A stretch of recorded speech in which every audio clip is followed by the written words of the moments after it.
There's a 51-mile ribbon of water cutting through the jungles of Central America that quietly moves 5 to 6% of everything the world trades.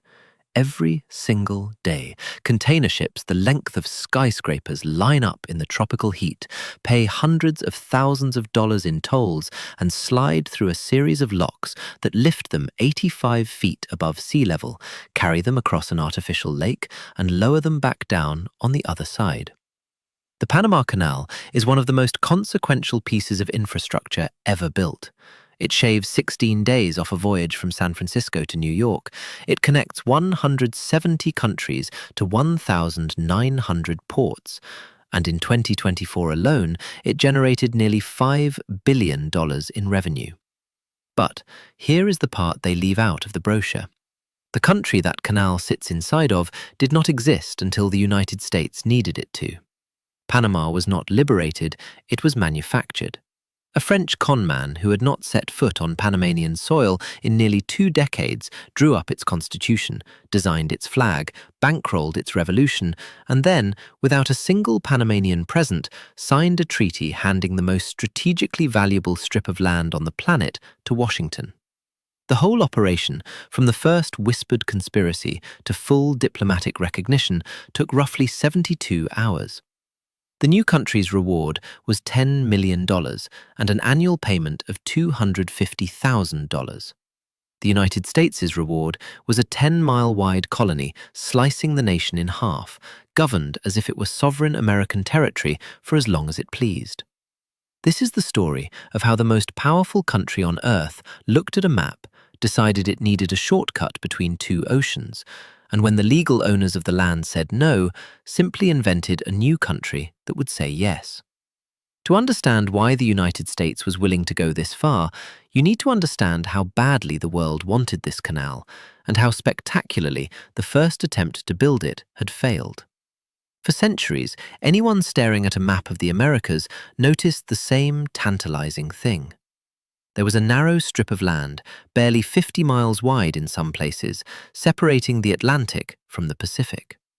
The Spanish noticed it as early as 1513, when Vasco Núñez de Balboa crossed the Isthmus of Panama and became the first European to gaze upon the Pacific from the American continent.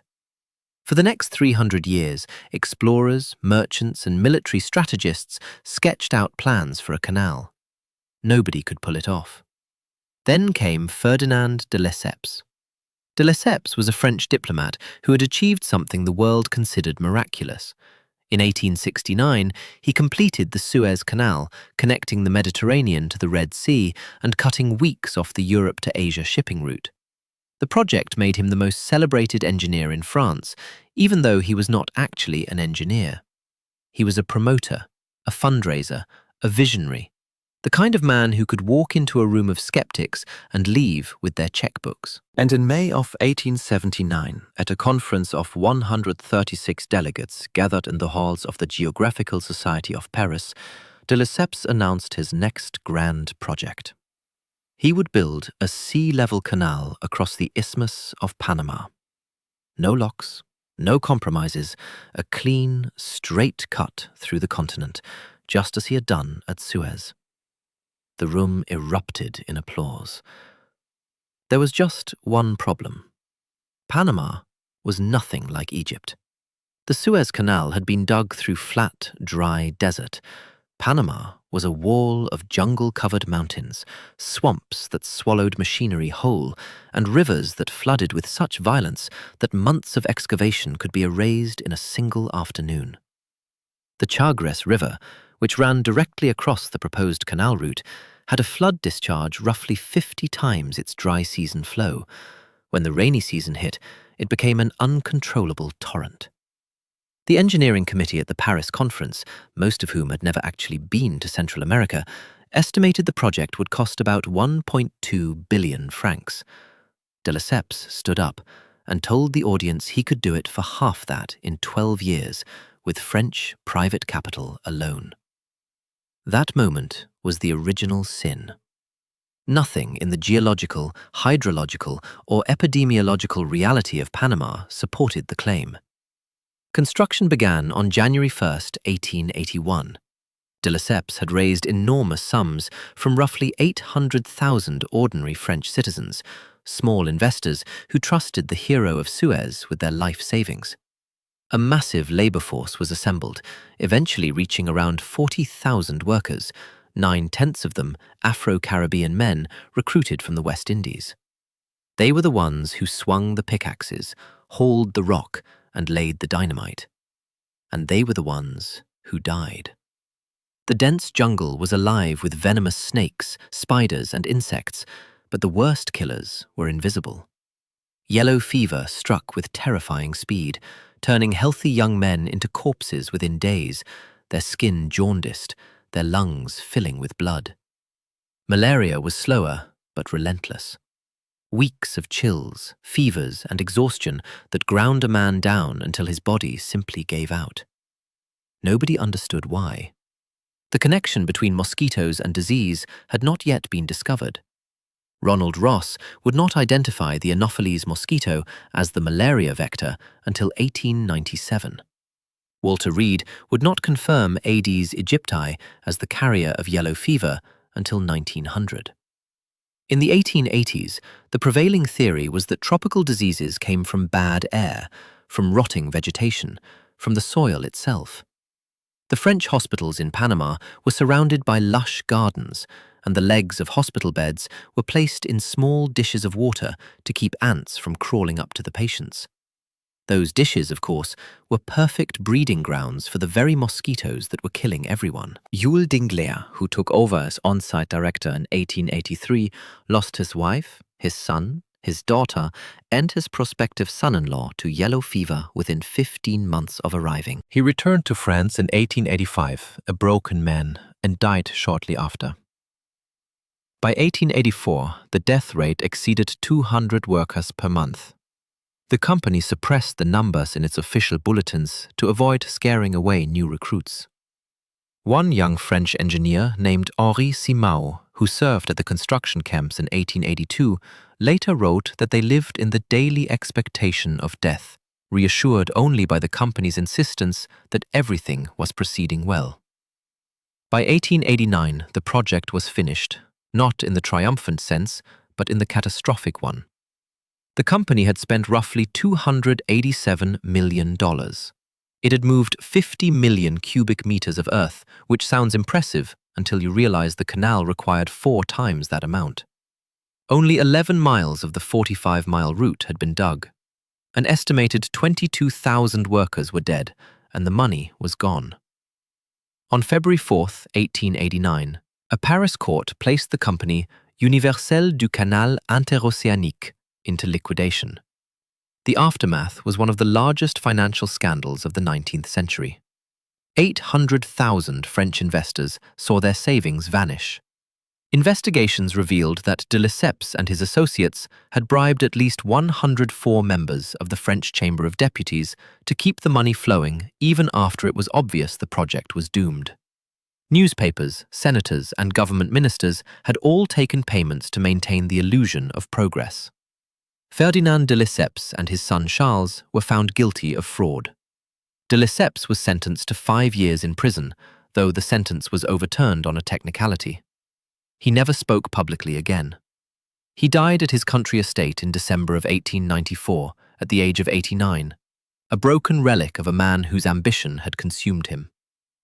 The French failure left behind a graveyard of rusting machinery, half-dug channels, and thousands of unmarked graves. But it also left behind something else, something that would prove far more consequential. It left behind a concession, a legal right to build a canal across Panama, and the physical assets of the bankrupt company. Those assets were transferred to a successor entity called the New Panama Canal Company, organized by a group of French financiers and lawyers trying to salvage what they could for the original bondholders. And the man who emerged as the most energetic champion of this salvage operation was a young French engineer named Philippe Bunau-Varilla. Bunau-Varilla had arrived in Panama in 1884 as a 25-year-old employee of de Lesseps Canal Company. He had seen the devastation firsthand. He had also purchased a significant amount of stock in the successor company. His financial interests were now completely tied to the canal being built in Panama, not somewhere else. That mattered enormously because the United States was now actively planning to build a canal of its own, and the leading candidate for its location was not Panama at all. It was Nicaragua. Throughout the 1800s, Nicaragua had been the favored route for an American canal. The geography was friendlier. The political situation seemed more stable. Multiple commissions had studied both routes, and most had recommended Nicaragua. In 1899, President William McKinley appointed the Walker Commission to make a final recommendation. Their first report, issued in November of 1900, came down in favor of Nicaragua. The French company in Panama was asking $40 million for its assets, a price the commission considered absurd. The Nicaragua route looked like a sure thing. Buenos Aires was desperate. If the United States chose Nicaragua, his shares in the new Panama Canal Company would be worthless. Everything he had invested, financially and personally, in the idea of a canal at Panama would evaporate. So, he launched a lobbying campaign that was audacious, even by the standards of Washington. He enlisted the help of a New York lawyer named William Nelson Cromwell, a partner at the firm Sullivan and Cromwell, who had been hired by the French Canal Syndicate to represent its interests in the United States. Cromwell was a master of political maneuvering, a man who understood that in Washington, the right conversation at the right dinner party was worth more than 1,000 engineering reports. Together, Buenos Aires and Cromwell set about changing the minds of the most powerful people in America. Their first break came with tragedy. On September 6, 1901, President McKinley was shot by an anarchist named Leon Czolgosz. McKinley died 8 days later, and Theodore Roosevelt ascended to the presidency. Roosevelt was only 43 years old, the youngest president in American history to that point. He was impulsive, ambitious, and utterly convinced that the United States needed a canal it could control. More importantly, he was a devoted follower of the naval strategist Alfred Thayer Mahan, whose 1890 book on the influence of sea power had argued that control of the oceans was the key to commercial and military dominance. A recent incident had driven the point home with painful clarity. During the Spanish-American War in 1898, the battleship Oregon had to sail all the way around South America to reach Cuba, a voyage of nearly 15,000 miles that took 67 days. A canal through Central America would have cut that journey to a fraction of the time and distance. For Roosevelt, a canal was not a luxury, it was a strategic imperative. With Roosevelt in the White House, the Panama lobby saw its opening. The French company slashed its asking price from $109 million to $40 million, making the Panama route suddenly look far more economical. Cromwell worked the halls of Congress, Buenos Aires worked the press and the Senate, and then came one of the most famous pieces of political theatre in American history. In May of 1902, Mount Pelée erupted on the Caribbean island of Martinique, killing 30,000 people. Days later, a Nicaraguan volcano called Momotombo also erupted, roughly 100 miles from the proposed canal route. Buenos Aires seized the moment. He obtained Nicaraguan postage stamps that featured an image of Momotombo in full eruption and mailed one to every single United States senator, along with a note pointing out the obvious. Nicaragua was volcanic. Panama was not. The stamps did their work. On June 19, 1902, the Senate voted in favor of the Panama route by a margin of just 8 votes. The resulting legislation, known as the Spooner Act, authorized the president to purchase the French company's assets for $40 million and negotiate a treaty with Colombia for control of the canal zone. There was a catch, however. If a satisfactory treaty with Colombia could not be obtained, the act directed the president to build the canal in Nicaragua instead. This is where the story turns dark, because Colombia said no, and the United States did not accept that answer. Panama, in 1903, was not an independent country. It was a province of Colombia, technically known as the Department of Panama. It had been part of Colombia since 1821, when both territories broke free from Spain as part of Simón Bolívar's vision of a united Gran Colombia. But the relationship had always been uneasy. Panama was geographically isolated from the rest of Colombia, separated by hundreds of miles of impenetrable jungle and mountain. The central government in Bogotá routinely neglected Panamanian interests. Tax revenue collected in Panama flowed to the capital and rarely returned. Panamanians had attempted to secede multiple times throughout the 19th century. On at least 6 previous occasions, the United States itself had landed troops in Panama to protect the transit route across the isthmus, each time at Colombia's request, each time propping up the very authority that Panamanians resented. Colombia was also in a state of profound crisis. From 1899 to 1902, the country had been devastated by a civil war known as the Thousand Days' War, a savage conflict between the liberal and conservative parties that killed an estimated 100,000 people and left the national economy in ruins. The government in Bogotá was led by José Manuel Marroquín, a vice president who had come to power through a coup that deposed the ailing president. Marroquín was ruling a country that was broke, traumatized, and deeply suspicious of foreign interference. In January of 1903, United States Secretary of State John Hay and the Colombian charge d'affaires in Washington, Tomás Herrán, signed the Hay-Herrán Treaty. The agreement would have granted the United States a renewable 100-year lease on a 6-mile-wide strip of land across Panama.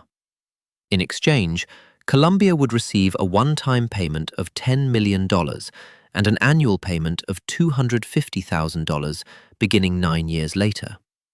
The United States Senate ratified the treaty in March, but the Colombian Senate refused, and for reasons that were entirely understandable if you were sitting in Bogotá. The treaty was widely seen as an unacceptable surrender of sovereignty. The lease in perpetuity, with provisions for automatic renewal, meant Colombia would essentially be signing away a piece of its territory forever. The financial terms were considered insultingly low for a concession of this magnitude. There was also the uncomfortable fact that the $40 million the United States was paying the French Canal Company for its assets would go entirely to French shareholders, not to Colombia, even though the canal was on Colombian soil. Colombian legislators believed they could negotiate better terms, or at the very least, wait until the French company's concession expired in 1904 and claim the assets for Colombia, then negotiate from a position of greater leverage. It was a rational calculation. It was also a fatal one. Because Theodore Roosevelt did not believe Colombia had the right to stand in the way of what he considered a project of civilizational importance. Roosevelt viewed the Colombian Senate's rejection not as a legitimate exercise of sovereignty, but as, in his words, a hold-up. He called the Colombian legislators everything from bandits to cat rabbits. He was gripped by a social Darwinist conviction that he represented a superior civilization, and he held Latin American governments and their legal rights in broad contempt. Roosevelt began exploring his options. The Spooner Act technically required him to pivot to Nicaragua if talks with Colombia failed. He had absolutely no intention of doing so. A second option, which actually had some legal support, was to invoke the Bidlack-Mallarino Treaty of 1846 between the United States and Colombia. One reading of that treaty suggested the United States had the right to guarantee free transit across the isthmus. Roosevelt's State Department argued that Colombia's refusal to allow the canal was itself a violation of free transit. It was a stretch, but it gave the administration a legal fig leaf. But there was a third option, the cleanest option, the one that had been quietly assembling itself for months in hotel rooms and private offices in New York and Washington. And that option was revolution. Bruno Varilla had been watching Colombia's treaty deliberations with growing panic. If the treaty died, the Spooner Act would redirect the canal to Nicaragua, and his $40 million payday would vanish. He needed Panama to be free of Colombia so that a new, more compliant government could sign a new, more generous treaty. And he was not the only one who wanted this. In Panama itself, separatist sentiment had been building for decades. The Thousand Days' War had only deepened the resentment. A group of prominent Panamanians, including a 70-year-old physician and politician named Manuel Amador Guerrero, had been discussing independence for months. What they lacked was money, weapons, and assurance that the United States would back them. Buenos Varia provided all three. In September of 1903, Amador traveled to New York to meet with Buenos Varia and Cromwell. The details of who said what to whom remain disputed, but the outlines are clear. Buenos Varia arranged for Amador to understand that the United States would look favorably on a Panamanian revolution. He gave Amador $100,000 to fund the uprising. In return, Buenos Varia would be named Panama's diplomatic representative in Washington, with full authority to negotiate a canal treaty. Buenos Varia had already drafted the new nation's constitution. He had designed its flag. He had sketched out its military establishment. He had promised to float the entire government on his own checkbook. The flag, incidentally, was later rejected by the Panamanian Revolutionary Council on the grounds that it had been designed by a foreigner who had not lived in the country for 17 years. Amador also met with Roosevelt. The president was characteristically careful in his language. He did not explicitly endorse the revolution, but he told Amador that if the Panamanian separatists revolted, the United States would view this as a positive development and could be counted on to act accordingly. He warned Amador to avoid bloodshed, since the American public would not accept independence gained through violence. The message was unmistakable. Go ahead. We have your back. Just keep it clean. Meanwhile, Roosevelt ordered the warship USS Nashville to proceed first to Jamaica and then to the coast of Panama. Other warships were quietly repositioned. In October of 1903, the U.S. Navy sent additional vessels to steam off Panama's coast. On November 2nd, their captains received orders to land Marines, seize the Panama Railroad, and block any Colombian reinforcements that might be sent to put down the rebellion. The pieces were in place. On November 3rd, 1903, the revolution began. It was, by the standards of revolutions, almost comically small. Fewer than 1,000 men participated. There was no grand army, no pitched battles, no barricades in the streets. The key to the entire operation was the Panama Railroad, which the United States controlled. When Colombian troops landed at the Atlantic port of Colón to suppress the uprising, they found themselves stranded. The railroad's American superintendent, James Shaler, had been brought into the conspiracy. He convinced the Colombian generals to travel ahead to Panama City on the Pacific side without their troops, promising that the soldiers would follow on the next train. The generals agreed. No train ever came.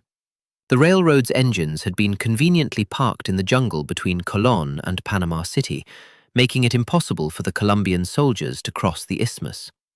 On the Pacific side, the Colombian gunboat Bogotá made a feeble attempt at resistance, firing 5 or 6 shells into Panama City. The bombardment killed a Chinese shopkeeper who was asleep in his bed and a donkey standing in the street. Those were the revolution's only casualties. The Colombian generals who had been tricked into traveling to Panama City without their troops were arrested. At Colón, a Colombian general was bribed with money from Buenos Varia's funds to withdraw his remaining forces. On November 4th, Panama declared independence. On November 6th, just 72 hours later, the United States formally recognized the Republic of Panama. No other country on Earth received American recognition that quickly. Colombia, which had been a sovereign ally of the United States for more than half a century, was left stunned. Bogotá asked Washington for help putting down the rebels, invoking the very same treaty that had previously required American assistance in maintaining Colombian sovereignty over Panama. This time, Washington said no. 12 days after the revolution, on November 18th, Secretary of State John Hay and Philippe Buenaventura sat down in Washington and signed the Hay-Buenaventura Treaty. No Panamanians were present. Not a single citizen of the country whose fate was being decided had any role in the negotiations. Buenaventura, a French citizen who had not lived in Panama for 17 years and would never return, signed the treaty on behalf of a nation he had essentially rented the right to represent. The terms were breathtaking. The United States received a 10-mile-wide strip of land stretching from ocean to ocean, the Panama Canal Zone, with rights to act within it as if it were the sovereign. Not as a lessee, not as a guest, as the sovereign. The zone would be governed by an American-appointed governor, policed by American forces and subject to American law.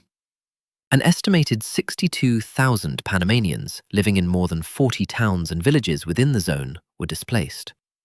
In exchange, Panama received the same $10 million payment and $250,000 annuity that had been offered to Colombia, a country with vastly more territory and negotiating leverage.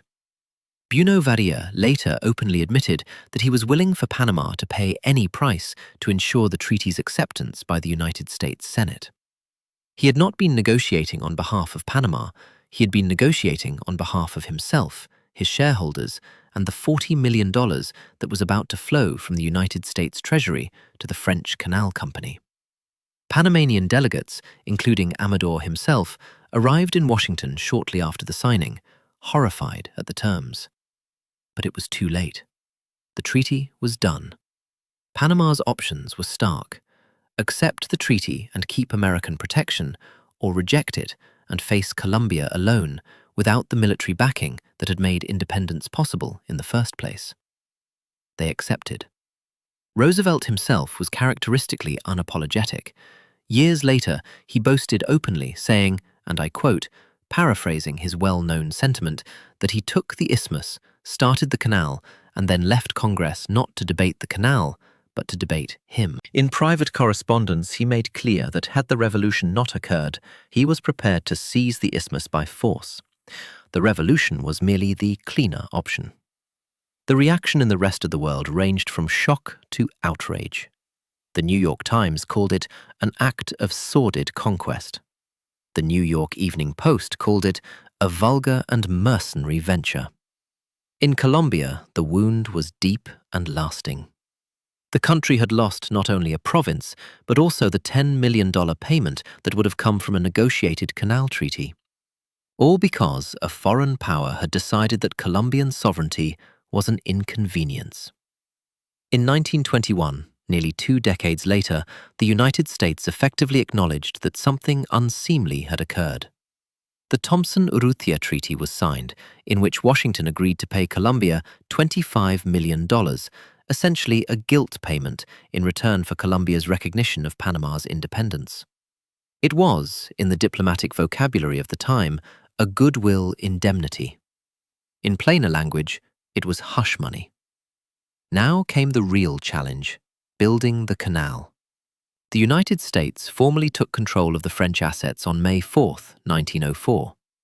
What they inherited was a disaster. Rusting equipment, rotting buildings, a depleted workforce, and the memory of 22,000 dead. The first American chief engineer, John Wallace, arrived and was immediately overwhelmed. Workers were dying from yellow fever and malaria at rates that echoed the French catastrophe. Morale collapsed. Wallace resigned after barely a year, but the Americans had one critical advantage the French had lacked: knowledge. By 1904, medical science had finally caught up with the mosquito. Colonel William Crawford Gorgas, who had successfully eradicated yellow fever from Havana, Cuba, after the Spanish-American War, was appointed Chief Sanitary Officer. Gorgas understood something the French never had. The enemy was not the jungle, not the mud, not even the mountains. The enemy was a tiny insect, the Aedes aegypti mosquito for yellow fever and the Anopheles mosquito for malaria. Gorgas launched a sanitation campaign of extraordinary scope. His teams drained swamps, oiled puddles and standing water to suffocate mosquito larvae, installed screens on every window and door, fumigated buildings, and cut back vegetation around work camps. It was expensive, methodical, and initially met with fierce resistance. Members of the Isthmian Canal Commission, the civilian body overseeing the project, considered his methods wasteful and his theories about mosquitoes to be nonsense. They twice tried to have him fired, but Gorgas had Roosevelt's backing, and eventually he got the resources he needed. By 1906, yellow fever had been completely eliminated from the canal zone. Malaria was drastically reduced. It was one of the greatest public health achievements of the 20th century, and it made the canal possible. The engineering challenge was equally formidable, but the Americans made one decision that changed everything. They abandoned de Lesseps' dream of a sea-level canal and instead designed a lock-based system. Rather than cutting through the mountains, they would dam the Chagres River to create an enormous artificial lake, Gatun Lake, sitting 85 feet above sea level. Ships would be raised to the level of the lake by a series of massive locks on the Atlantic side, sail across the lake, and then be lowered back down by another set of locks on the Pacific side. It was a design of elegant simplicity that worked with the terrain rather than against it. John Stevens, who replaced Wallace as chief engineer, reorganized the workforce and the logistics, turning the project into a well-oiled industrial machine. When Stevens unexpectedly resigned in 1907, Roosevelt replaced him with Army Colonel George Washington Goethals, a West Point-trained civil engineer who would see the project through to completion. Goethals divided the work into 3 divisions, Atlantic, Central, and Pacific, and drove the project forward with military discipline. At the peak of construction, more than 50,000 workers were employed in the canal zone. The vast majority were West Indian laborers recruited from Barbados, Jamaica, Trinidad, and other Caribbean islands. They did the most dangerous work, the drilling, the dynamiting, the hauling of rock in the sweltering heat. They were paid on what was called the silver roll, receiving Colombian pesos worth roughly half the wages of the white American and European workers who were paid on the gold roll in United States dollars. The racial hierarchy was explicit and unapologetic. Silver roll workers lived in segregated housing, ate in separate mess halls, and had access to inferior medical care. When they were injured or killed, there was essentially no compensation. The government had passed no legislation to protect foreign workers. Canal administrators were confident that the laborers' economic desperation would prevent excessive agitation. For the most part, they were right. The most dramatic challenge was the Culebra Cut, later renamed Gaillard Cut, a 9-mile channel blasted and dug through the Continental Divide. The mountains here were made of soft, unstable rock and clay that turned to liquid in the rain. Landslides were constant and devastating. Workers would spend months excavating a section of the cut, only to arrive the next morning and find that an entire hillside had slid into the channel overnight, undoing weeks of labor. At one point, an underwater landslide displaced so much material that the bottom of the cut actually rose 30 feet. More than 240 million cubic yards of earth were excavated during the American construction period, roughly 10 times the volume removed at Suez. Dynamite was consumed in staggering quantities, and its use was the single largest cause of worker deaths during the American phase. The Gatun Dam, which created the lake at the heart of the canal, was the largest earth dam in the world at the time of its construction, stretching nearly 1.5 miles across the Chagres River Valley. The locks themselves were engineering marvels, each chamber 110 feet wide and 1,000 feet long, with steel gates weighing hundreds of tons that swung open and shut with mechanical precision. The lock system used gravity and the natural flow of water to raise and lower ships, requiring no pumps. It was an act of controlled flooding on an industrial scale. The total cost of the American construction was approximately $375 million, the most expensive construction project in United States history up to that point. According to hospital records, 5,609 workers died from disease and accidents during the American era. Combined with the French death toll, the canal consumed roughly 25,000 to 30,000 lives. On August 15, 1914, the cargo and passenger ship SS Ancon made the first official transit of the Panama Canal. It was a moment of genuine triumph, one of the great engineering achievements in human history. The canal worked exactly as designed. Ships that once needed 67 days to sail from the Atlantic to the Pacific could now make the crossing in roughly 10 hours. But triumph for whom? Not for Colombia, which had been amputated of a province and denied any share of the canal's benefits. Not for the thousands of unnamed West Indian labourers who built the canal with their hands and died in its ditches without recognition or compensation. Not even, really, for Panama itself, which found that independence from Colombia had merely replaced one distant master with a much more powerful one. The Canal Zone, stretching from ocean to ocean, was American territory in everything but name. Panamanians could not enter the zone unless they worked there.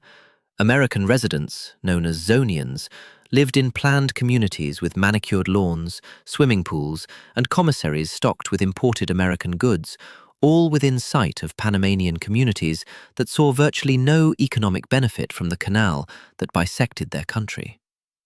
The Hay-Bunau-Varilla Treaty was an irritant to Panamanian sovereignty from the moment the ink dried. For decades, Panama pressed for renegotiation.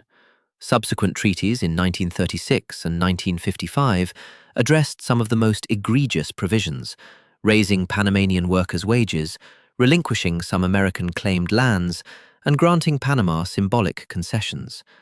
But the fundamental structure remained. The United States governed the canal zone as its own territory, and Panama had no say in how the canal was run. The breaking point came in January of 1964. A dispute over the flying of the Panamanian flag alongside the American flag at a school in the canal zone escalated into widespread riots. American troops fired on Panamanian demonstrators. 22 Panamanians were killed. Panama severed diplomatic relations with the United States. The crisis forced Washington to confront what it had been avoiding for 60 years. The Canal Zone was an unsustainable colonial anachronism. Negotiations dragged on for over a decade through the administrations of Lyndon Johnson, Richard Nixon, and Gerald Ford. The political dynamics were toxic. In the United States, the canal was a potent symbol of American power, and any talk of handing it over was attacked as weakness. Ronald Reagan, running against Ford in the 1976 Republican primaries, made opposition to a canal treaty a centerpiece of his campaign. In Panama, the nationalist pressure was equally intense, amplified by the authoritarian but popular strongman Omar Torrijos, who had seized power in a 1968 coup and made reclaiming the canal the defining cause of his rule.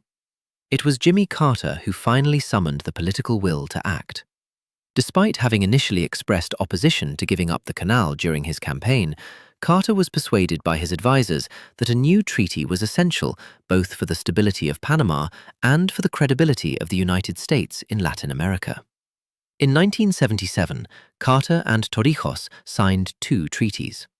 The first, the Neutrality Treaty, guaranteed that the canal would remain open and neutral, with the United States retaining the right to defend it militarily. The second, the Panama Canal Treaty, abolished the canal zone and set a date for the full transfer of the canal to Panamanian control, December 31, 1999. Getting the treaties through the Senate was one of the hardest political fights of Carter's presidency. Senator Strom Thurmond of South Carolina, who had been born 12 years before the canal was built, warned that giving it up would contribute to the encirclement of the United States. The vote was excruciating, passing with just 1 vote more than the required 2/3 majority. In the end, it was one of Carter's most significant achievements and one of the most politically costly. At the stroke of noon on December 31, 1999, the Panamanian flag was raised over the canal. Crowds erupted in cheers. A countdown clock hit 0.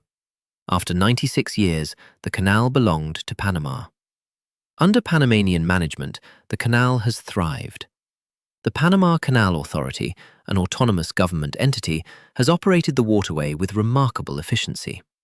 A $5 billion expansion project completed in 2016 added a third, wider set of locks, allowing the canal to accommodate the massive container ships known as Neo-Panamax vessels that dominate modern shipping. Revenue has increased every year since 2017. In 2024, nearly $5 billion flowed through the canal's books, representing about 4% of Panama's GDP. But the canal's ghosts are restless. In the 2020s, it has once again become the center of a geopolitical struggle. The United States and China, the canal's two largest users, are locked in a contest for influence over the waterway. Chinese companies operate ports at both ends of the canal and have been involved in major infrastructure projects in Panama, including a cruise terminal and a new bridge spanning the canal itself. These activities have alarmed American officials who see potential security risks in Chinese control of facilities near such a critical choke point. In his inauguration speech in January of 2025, President Trump declared that the United States had foolishly given the canal to Panama and that he intended to take it back. He accused China of running the canal, a claim Panama's president firmly denied. Secretary of State Marco Rubio was dispatched to Panama as his first overseas trip, where he conveyed the administration's position that Chinese influence over the canal area constituted a violation of the Torrijos-Carter treaties and a threat to American national security. There's a deep and uncomfortable irony here. Over a century ago, the United States manufactured a country to build a canal. Now, it is threatening the sovereignty of that same country to reassert control over the canal it built. The justification has changed. The underlying impulse, the belief that American strategic interests override the sovereignty of smaller nations when it comes to this particular strip of land, has not. The Panama Canal is many things simultaneously. It is an engineering marvel. It is a monument to human ingenuity and human suffering. It is a scar left by colonialism dressed up as commerce. It is a 51-mile lesson in the way great powers operate, the way strategic necessity can override sovereignty, the way money can manufacture nations, and the way the consequences of those manufactured arrangements echo forward through decades and centuries. When you trace the canal's history from de Lesseps' doomed ambition to Roosevelt's manufactured revolution to Carter's hard-won handover to Trump's renewed assertions of American ownership, what you see is not simply the story of a waterway. You see the story of power itself, how it is projected, how it is justified, how it reshapes maps and erases boundaries, and how the people who live on the land in question are almost always the last ones consulted and the first ones forgotten. The shopkeeper who died in his sleep when the Colombian gunboat shelled Panama City, the 22,000 laborers who perished in the French jungle camps, the West Indian workers paid half wages on the silver roll, the 62,000 Panamanians evicted from their homes to make way for the canal zone, the 22 killed by American troops in the 1964 riots. These are the human costs of a shortcut between two oceans, and they are costs that the ledger books of global commerce have never fully accounted for. The canal endures.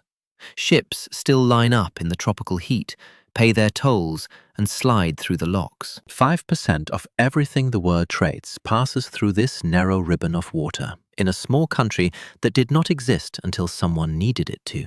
And if history is any guide, the argument over who controls it is far from over.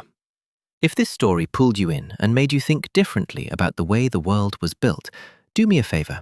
Hit the like button, subscribe to the channel, and turn on the notification bell so you do not miss the next one. I will see you soon.